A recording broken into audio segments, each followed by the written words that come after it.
Introduction. The serfs found the first body at dawn. Elizaveta Petrova, 24 years old, lay face down in the snow behind the main house. Her back was a lattice of whip marks still weeping blood into the white. Her hands were bound with the same coarse rope used on the estate's horses. The cold had already begun its work. No one spoke. No one ran for help.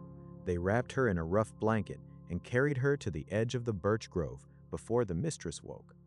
Darya Nikolayevna Saltykova owned the estate at Troitskoye and more than 600 human souls.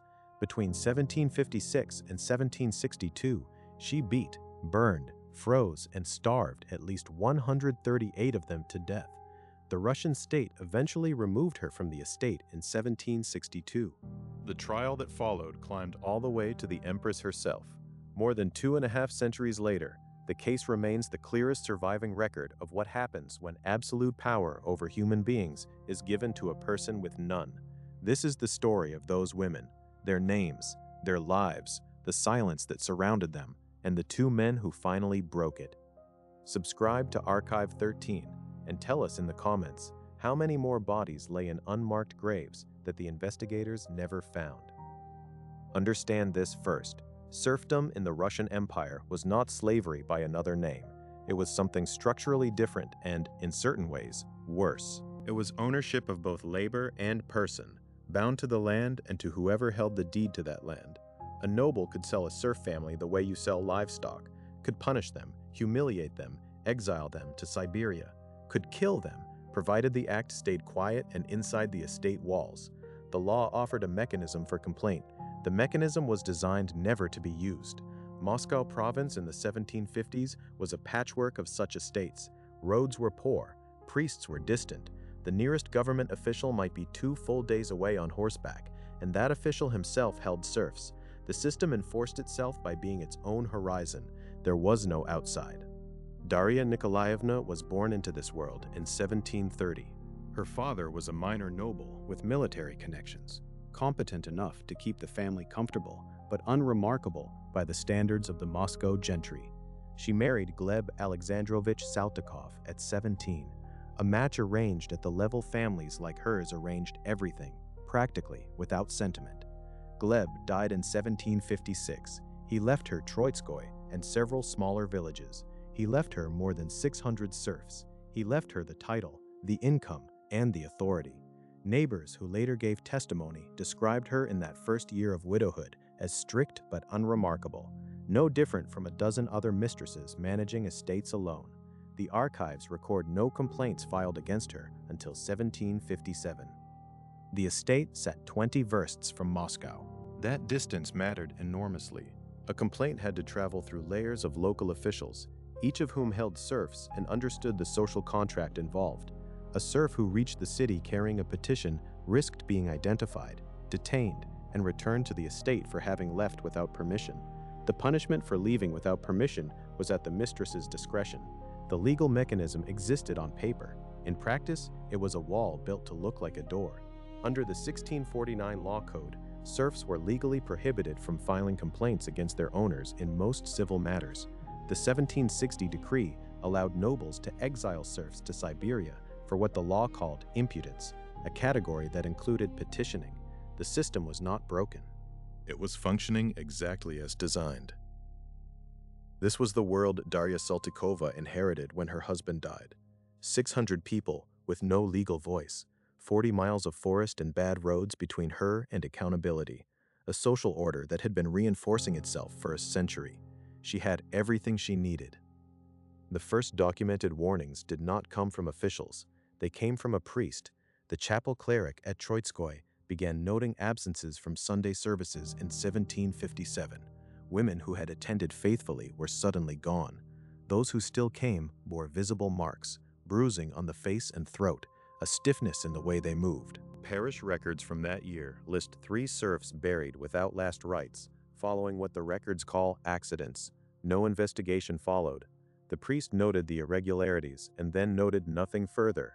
A priest who held his position at a noble's pleasure learned quickly what to record and what to leave blank.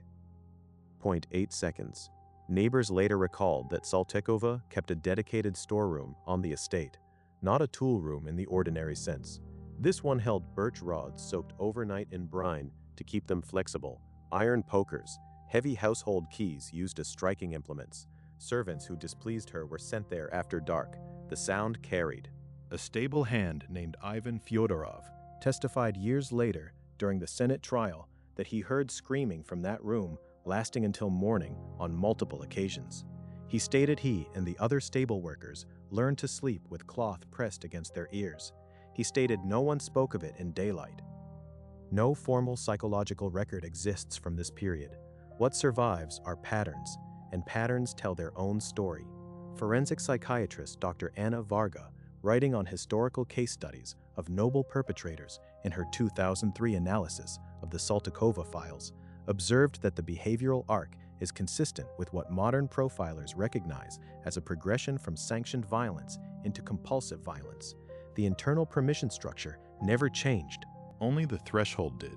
The patterns here were precise: increasing frequency of punishment, a concentration on female victims, the use of domestic objects rather than farm tools, the shift from ordinary discipline, accepted and legal, to prolonged, fatal torture occurred within roughly 18 months of her husband's death. Myth versus reality. The myth is that the other nobles simply did not know.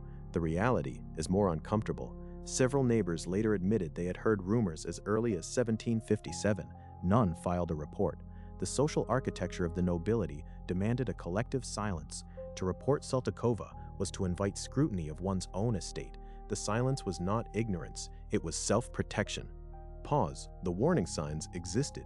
They were seen, heard, and deliberately set aside. The priest looked away. The neighbors looked away. The local officials looked away.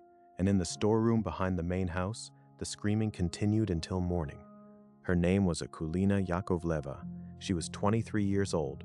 She had been at Troitskoye since childhood, assigned to household work, cleaning, carrying, the 1,000 small tasks that kept a manor house functioning. People who later gave testimony described her as quiet and diligent. She had no history of conflict with the mistress. She had no history of anything. She was simply there, doing her work, until the day she wasn't. In late 1757, Akulina broke a cup, a porcelain cup, one of a set imported from Moscow. The exact circumstances are not recorded in the surviving documents, whether she dropped it carrying it, whether it slipped during cleaning, whether the break was an accident or the product of exhaustion. None of that was examined. What mattered, in the logic of Troitskoye, was the result. She was sent to the storeroom. She did not return. 2 days later, a serf named Prokhor, name reconstructed from trial records, was ordered to carry a body to the ground behind the stables. He wrapped it in sacking and did as he was told. The archives are silent on what cause of death, if any, was recorded at the time. No priest was summoned. No bell was rung. Akulina Yakovleva disappeared from the living world with less ceremony than the disposal of a broken object. During her interrogation in 1763, Saltykova would eventually admit to ordering the beating. Her stated justification, recorded in the Senate documents, was that the woman would not obey. That was all. 4 words to account for a life. Pause doc number 6. What the investigators would later reconstruct, working backward through survivor testimony, is that this was the first killing that crossed a line. Not in Saltykova's mind. She showed no evidence of recognizing any line. But in terms of duration and deliberateness, Akulina's death represented something different from the injuries that had come before. Previous beatings had been severe. This one was sustained over 2 days until the body failed. After Akulina, the interval between deaths shortened. Criminologist and profiler Robert Hare, in his foundational work on predatory personalities, identified the escalation pattern with clinical precision. Once a threshold is crossed without consequence, the internal governor no longer functions. Each act does not satisfy the compulsion. It recalibrates it downward. The next act requires less justification. The one after that requires none. There was no consequence for Akulina's death, not locally, not legally, not socially. The storeroom door closed, then it opened again. Historical demographers analyzing the Troitskoye estate records have estimated that approximately 22 to 30 serfs died in the first 12 months following Okulina Yakovleva's death. The estate's official death register for this period records most of these deaths as resulting from illness, accident, or unspecified causes. The pattern that followed was grimly consistent: a minor infraction, a stain left on linen, a hesitation in carrying out an order, a perceived look of insolence, removal to the storeroom, hours, sometimes 2 days of sustained beating, burning, or exposure, and then the quiet, efficient disposal of the body somewhere on the estate grounds, carried out by serfs who understood that refusal was its own death sentence. The first killing had crossed the line from tolerated violence into private execution. Okulina Yakovleva would not be the last. She had been 23 years old. She had kept small coins knotted in a rag beneath her sleeping pallet. Neighbors found them after her body was removed. She had been saving for a wool shawl to get through winter. She never bought it. By 1758, what had begun as escalating abuse had developed into something systematic. This was no longer isolated cruelty. It had rhythm, method, and repetition. Victim selection concentrated almost exclusively on young women and girls. The archives list victims ranging in age from 14 to 31. Male serfs were beaten. That was not unusual on any Russian estate. But the fatal violence was directed at women, consistently, deliberately. The methods evolved. By the time of Heninasan and data crystallization, she had been right hova 8s. Whipping remained the most common instrument, using rods soaked in brine to maximize laceration. Iron pokers, heated in the kitchen fire, were applied directly to skin. Boiling water was poured over hands, feet, and the scalp. In winter, victims were stripped and forced to stand barefoot in snow for hours until their feet blackened. Multiple methods were often combined in a single session, one following another, with Saltykova present throughout, directing, watching, sometimes participating with her own hands. The signature here, as modern forensic psychologists reading the original case records have observed, was not sexually motivated in the conventional understanding. It was something else, something colder, total domination of another human body. The abolition of the victim's will as a physical, observable fact. FBI behavioral analyst John Douglas, in his foundational classification work on power-assertive offenders, identified this typology as distinct from anger-driven or sadistic violence. The power-assertive perpetrator does not need the victim's fear as a stimulus. They need the victim's helplessness as proof. Each episode confirms authority. Each death is, in its own terrible logic, a successful demonstration. Bodies were hidden on the property, shallow graves behind the stables, the disused orchard at the property's edge. When spring thaw made shallow graves problematic, disposal shifted to the deeper woodland beyond the estate's formal grounds. Serfs were ordered to carry and bury, ordered to say nothing, and understood what the order not to speak actually meant. The estate had become a closed system, a world inside the world, with its own logic and its own calendar of death. The frequency tells the story most starkly. Investigators later estimated 1 to 3 deaths per month through 1758 and into 1759. Some winter months saw higher numbers when cold could be weaponized directly. The women came, they transgressed something real or imagined, and they did not come back. The escalation was self-reinforcing. Each death without consequence made the next easier. The threshold lowered. The justifications grew thinner until they barely existed. A sleeve not pressed correctly, a door closed too slowly, a glance held a moment too long. That was enough. They had names. This matters. It has always mattered. The trial records and parish documents preserved enough to reconstruct something of who they were. Not enough, never enough, but something. Elizaveta Petrova was 24. She had a daughter, roughly 4 years old at the time of her death, who was later questioned by investigators when she was old enough to speak. The child remembered her mother's hands. She was given to another serf family after Elizaveta's body was found in the snow. What became of her after that? The records do not say. Okulina Yakovleva was 23. She had been saving coins to buy a shawl. A neighbor found them still knotted in a rag beneath her sleeping pallet after her body was removed. The coins were still there. The shawl was never bought. Praskovia Ivanova was 17. She was pregnant at the time of her death. The child did not survive. The archives record both deaths as a single-line entry. Fekla Gerasimova, name reconstructed from trial records, was 31, older than most victims, which investigators noted during the trial as significant. She had worked the estate's kitchen for more than a decade. She was described by a surviving colleague as the best bread maker on the property. She had 2 sons assigned to fieldwork on an adjacent estate. They learned of her death weeks after it occurred through a rumor passed between serfs at a market. Dasha Semyonova, name reconstructed from trial records, was 14. 14 years old. The archives gave her almost nothing: a name, an age, a notation that she had been assigned to domestic service. We do not know if she had dreams she had spoken aloud.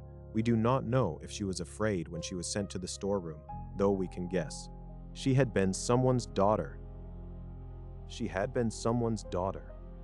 Each of these women had a name, a place in the estate's daily structure, a family somewhere that noticed the absence. Their stories survived only because the trial that eventually came required witnesses to stand up and speak them aloud.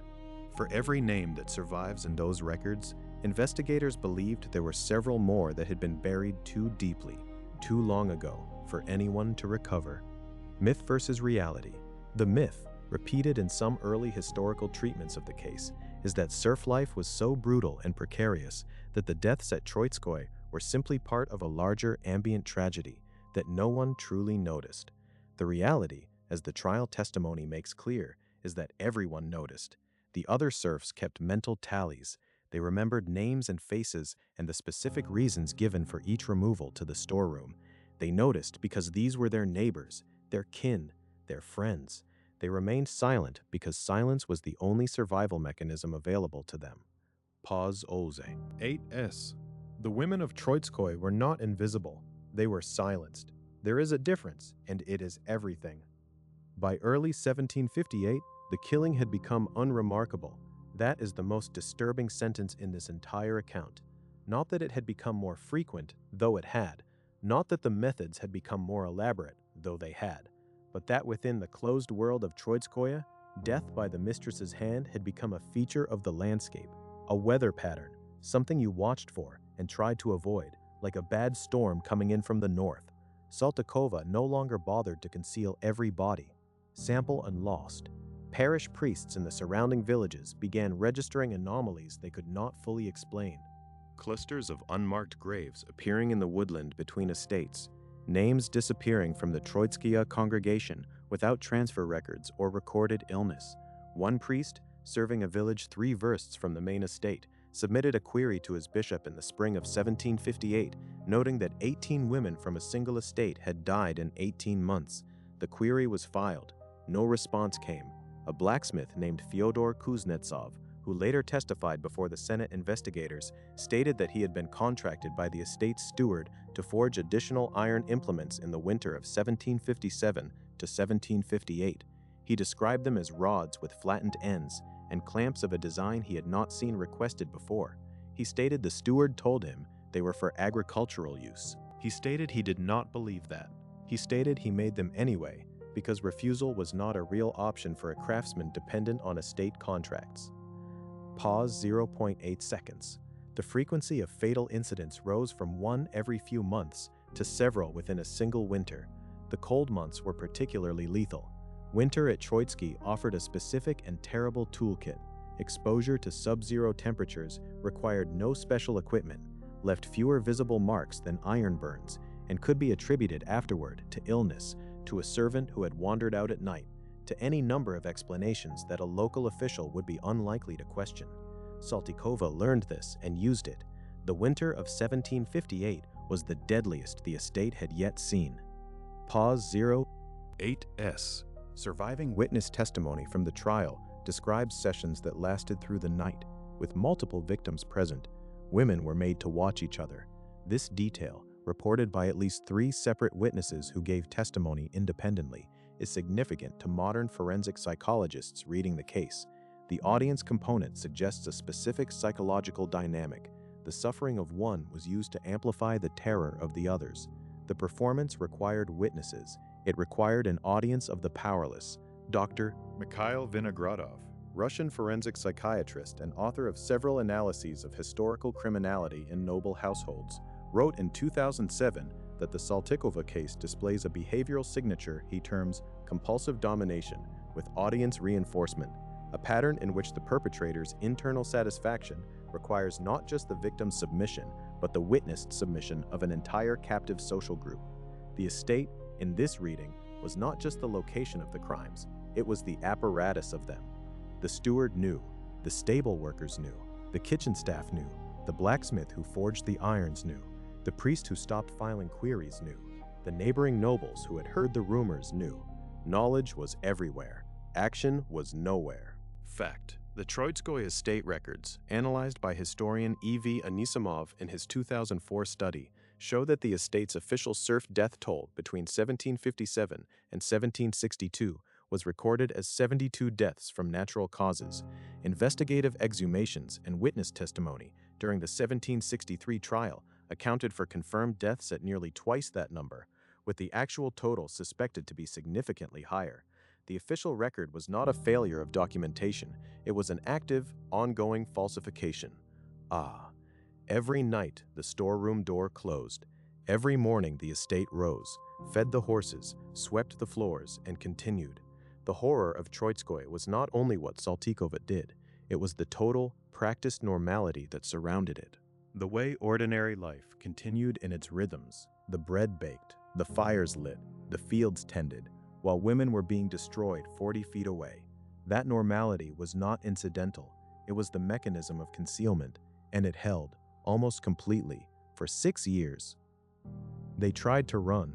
In the spring of 1758, 2 serf women made the attempt, Matriona Sorokina and Agrafena Bolshakova, names reconstructed from trial records, both in their 20s, had watched enough die in the storeroom to understand that staying was its own death sentence. They left at night, moving through the birch woodland toward the Moscow road, carrying nothing that would slow them down. They were recaptured within 3 days. 8S Saltykova's response was specific and calculated.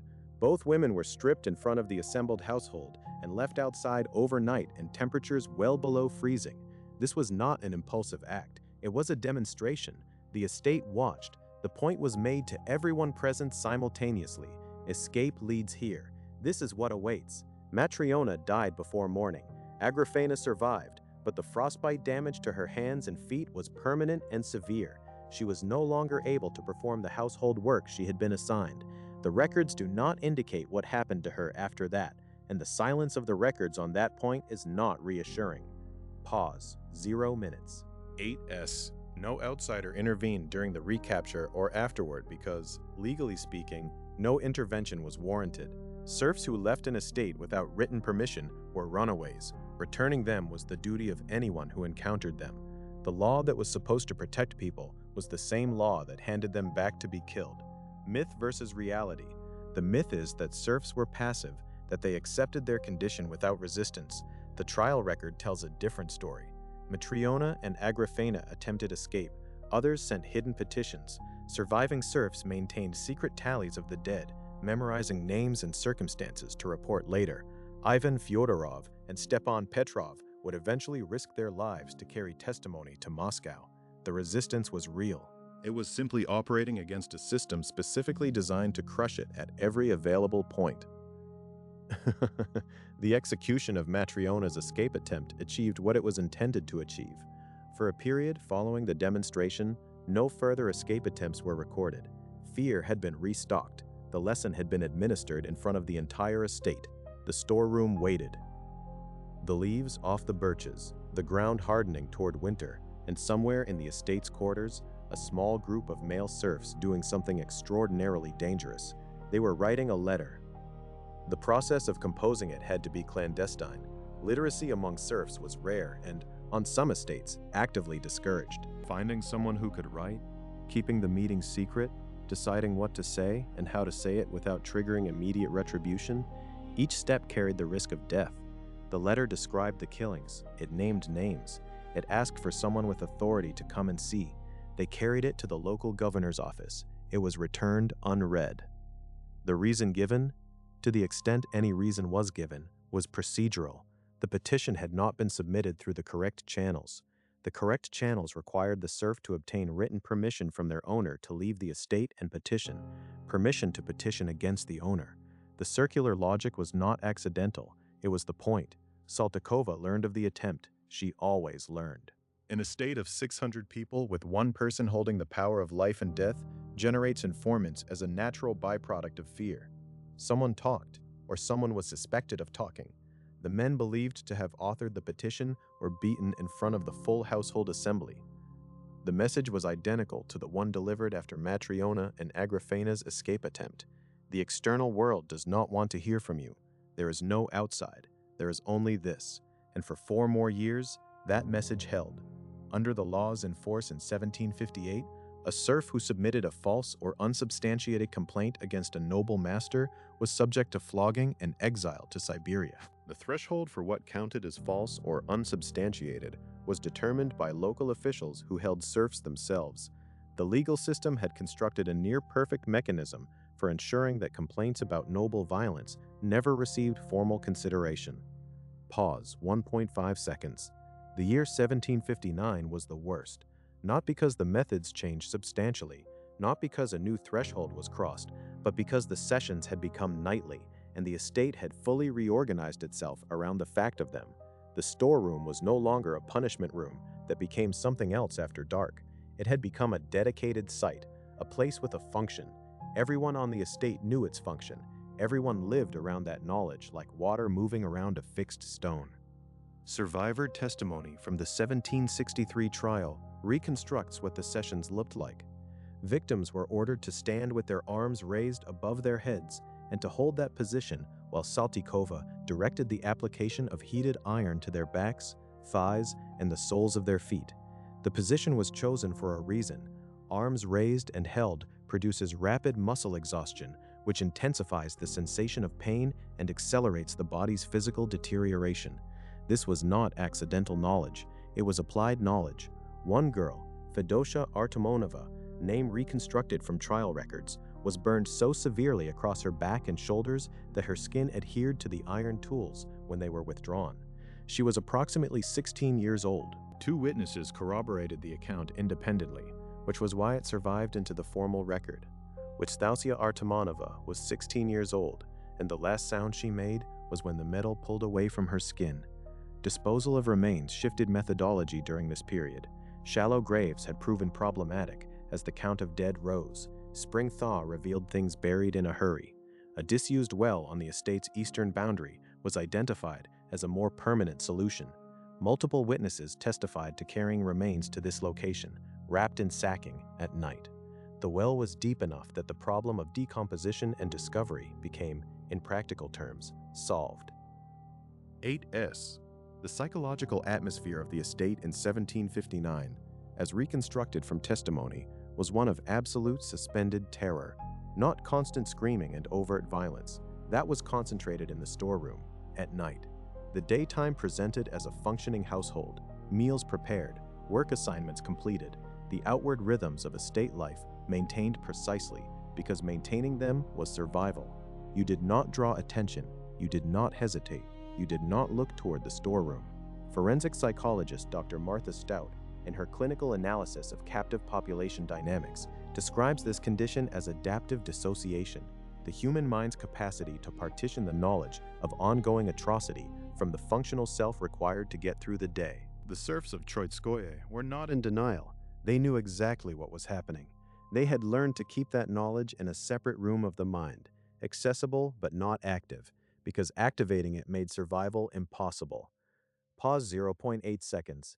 Saltykova, by all surviving accounts from this period, was functioning publicly. She attended church when appropriate. She received visitors. She managed the estate's accounts and maintained correspondence. A neighbor who dined at Troitskoye in the autumn of 1759 later testified that the mistress had been gracious and well-spoken, that the dinner had been excellent, that nothing had seemed unusual. The dinner had been served by women who slept 40 feet from the storeroom. Some of them were dead within the year. Fact. Investigators exhuming the Troitskoye property in December 1762 recovered remains from 4 separate disposal sites, including the well on the estate's eastern boundary. The physical evidence corroborated the testimony of more than 40 witnesses. The well alone contained the remains of at least 11 individuals, based on the forensic accounting possible with the investigative methods of the period. By the end of 1759, the estate at Troitskoye had functioned as a private killing ground for 3 full years. 3 years, and the governor's office 40 miles away had received 1 returned petition and filed 1 unanswered priest's query and done nothing further. The dead had no advocate, not yet, but 2 men were watching and remembering and waiting for a moment when the risk might be survivable. That moment was coming. The rumors had reached the Moscow nobility by 1760. They traveled the social circuit in the way that inconvenient information travels among the powerful, acknowledged in private, dismissed in company, never committed to a document that might require someone to act. Saltykova maintained her social appearances with precision. She hosted dinners, she attended the appropriate religious observances, she dressed correctly and spoke correctly, and presented the face of a competent widow managing a large estate with admirable self-possession. When visitors noted the reduced household staff or the absence of women who had been present on previous visits, there were ready explanations: sent to another village, taken ill, reassigned.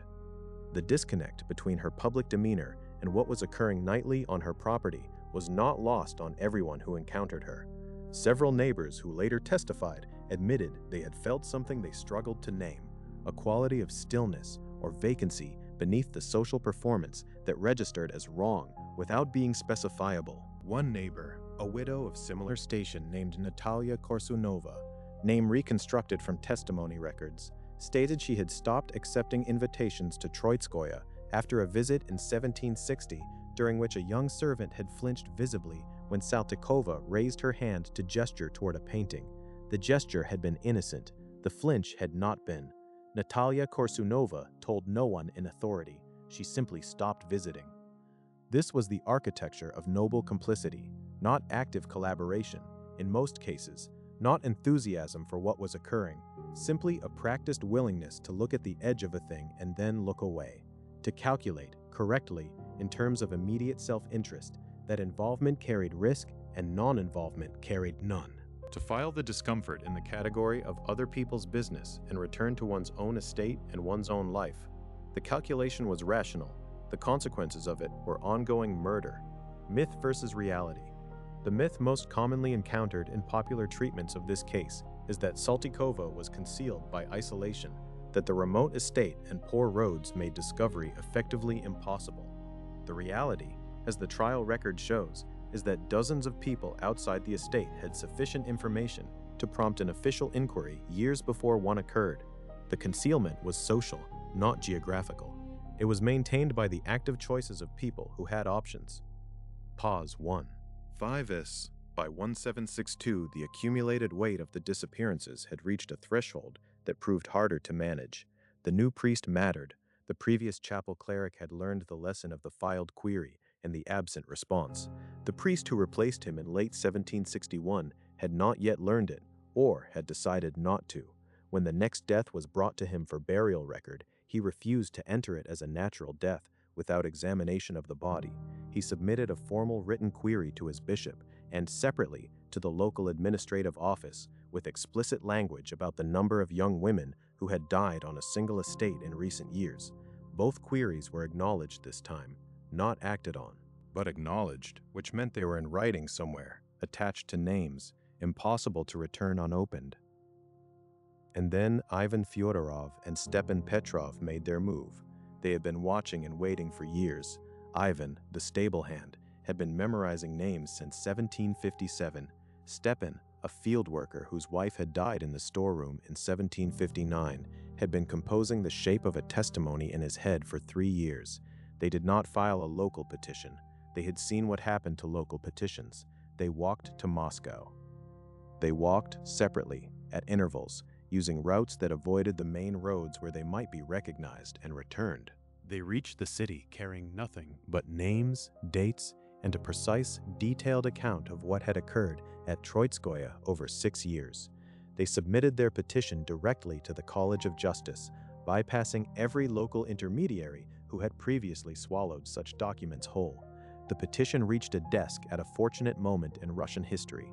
Catherine II had ascended the throne in June 1762.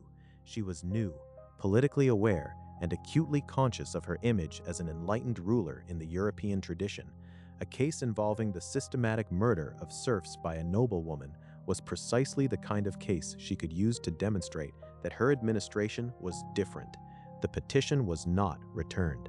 It went upward. 8S. Catherine read it personally. She ordered a secret inquiry. She assigned investigators with the authority to bypass local officials entirely and report directly to the Senate. For the first time in 6 years, there was someone with power who wanted to know. The investigators arrived at Troitskoye in December 1762. They came without announcement. They arrived with imperial authority and a mandate that could not be intercepted by local governance. They sealed the storeroom within hours of arrival. They found the implements still there, the rods, the irons, the clamps that Fyodor Kuznetsov had forged for agricultural use. They found the graves. 8S. The investigation that followed was among the most extensive the Russian judicial system had undertaken in a case of this kind. More than 200 witnesses were questioned over several months. Serfs, neighboring landowners, priests, craftsmen, estate workers from adjacent properties. The testimony was cross-referenced, verified, and organized into a formal evidentiary record that filled multiple volumes. Investigators worked through winter and into spring, exhuming remains from the sites identified by witnesses, accounting for bodies against the estate's official death records. The discrepancy between official records and physical evidence was enormous. Saltykova was placed under house arrest at the estate while the inquiry proceeded. Her initial posture was denial, complete, confident, and detailed denial. She had a noblewoman's instinct for the social hierarchy and for the fact that it had protected her before. She knew the system. She had operated it for 6 years. What she had not accounted for was 200 witnesses who had been waiting for years for someone to ask them a direct question with imperial backing behind it. The investigation ultimately compiled testimony from 218 witnesses, including surviving serfs, neighboring estate workers, craftsmen, local clergy, and minor administrative officials. It produced a formal record of 138 deaths directly attributed to Saltykova's actions, with investigators noting their belief that the actual total was higher.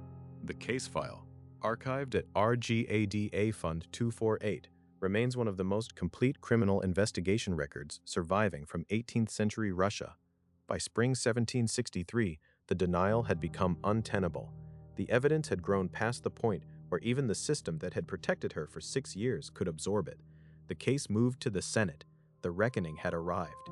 In February 1763, Saltykova was removed from Troitskoye under escort and transferred to Moscow for formal interrogation. The journey through winter roads took 2 days. The estate she left behind was already in the hands of investigators, cataloging what remained. Her arrival in Moscow was not the public spectacle it would become later. At this point, she was still, technically, a noblewoman under investigation, rather than a convicted criminal. She was housed with a degree of accommodation appropriate to her station while the formal process proceeded.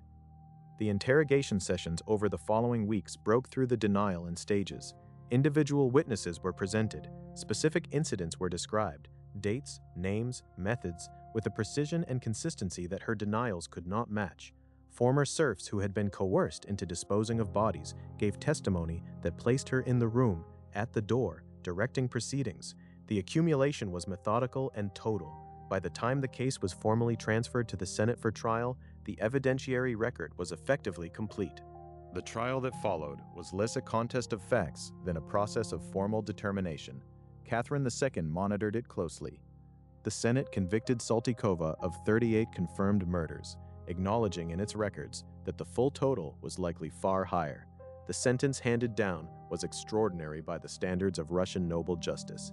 She was stripped of her noble title, subjected to public humiliation, made to stand on a public scaffold in Moscow with a sign around her neck reading, "Torturer and Murderer," and then she was consigned to the Ivanovsky convent in Moscow, to a stone cell below ground level, without light, without company, without the capacity to interact with the world she had terrorized for 6 years. The cell at the Ivanovsky convent measured approximately 10 feet by 8 feet. She spent 33 years inside it. She died there in 1801. She was 71 years old. Witnesses in her final years reported that she had become entirely isolated from reality, speaking to people who were not present and shrieking at the cell walls. The women of Troitskoye had no comment available to give. Most of their bones were still in the ground. Conclusion. Conversation. Darya Nikolayevna Saltykova killed at least 138 people, possibly more. The investigators themselves said so in their formal record. She killed them in a storeroom on an estate 20 miles from Moscow, across 6 years, in full view of hundreds of witnesses, and she was protected at every step by a legal system that had been constructed specifically to ensure that the powerful could not be troubled by the powerless.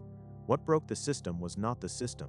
It was two men who walked to a city carrying nothing but names and the willingness to be believed. Ivan Fyodorov and Stepan Petrov risked everything that the law of their time allowed to be taken from them. The law could have flogged them and sent them to Siberia for filing a false complaint. The law had done exactly that to people like them before. They went anyway. They knew the names of the dead. They had been keeping the count for years. The Saltykova case prompted Catherine II to issue limited reforms regarding the investigation of noble violence against serfs. Those reforms were partial and unevenly applied. The serf system itself remained intact for another 100 years, but the case established a precedent, fragile and contested, but real, that a noblewoman could be convicted, stripped of title, and imprisoned for murdering people the law had previously classified as her property. Elizaveta Petrova is buried somewhere on the grounds of an estate that no longer exists. So is Okulina Yakovleva, so is Praskovia Ivanova and her unborn child, so is Fedosia Artemonova, who was 16, so is Dasha Semyonova, who was 14. So are more than 100 others whose names appear in the Senate record for one sentence and then disappear again. They deserved more than a sentence. They deserved more than a document. They deserved the lives they were in the process of living when the storeroom door closed. This was Archive 13. We remember the names. Subscribe to Archive 13 and tell us in the comments, if Ivan and Stepan had not reached Moscow, how many more years would the silence at Troitskoye have held? Sources and references. 1. Russian State Archive of Ancient Acts, RGADA, Fund 248, Senate Investigation Records, 1762 to 1764. Primary source documentation of the full investigation and trial proceedings. 2. Catherine II, Imperial Decree ordering secret inquiry into the Saltykova estate, 1762. Reproduced in the Imperial Decrees Collection, State Historical Library, Moscow. 3. Solovyov, S.M., History of Russia from the Earliest Times, Volume 25, St. Petersburg, 1875. Contains period analysis of the Saltykova trial and its political context. 4. Kluchevsky, V.O., A Course in Russian History, Lecture 42, Moscow, 1904. Contextualizes the serf legal system and noble accountability structures of the 18th century. 5. Anisimov, E.V., Empress Catherine the Great, St. Petersburg, 2004.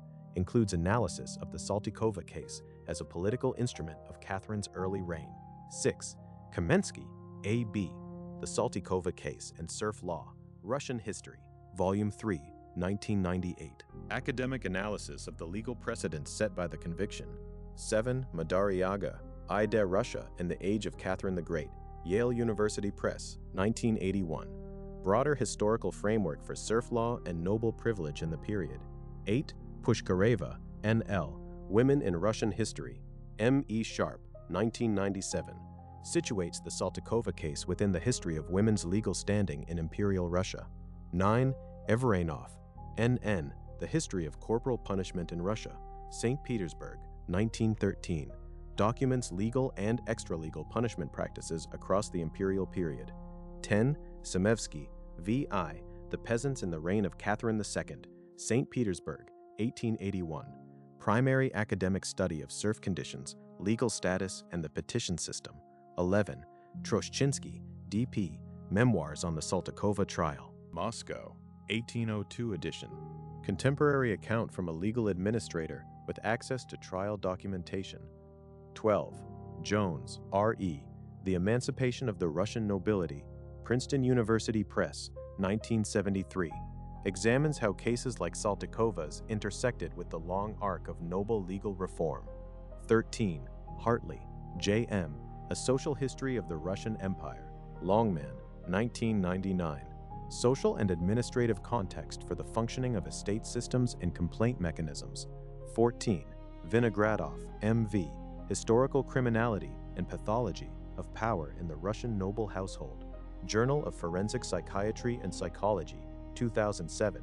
Forensic psychiatric analysis of the Saltykova behavioral profile using the original case record.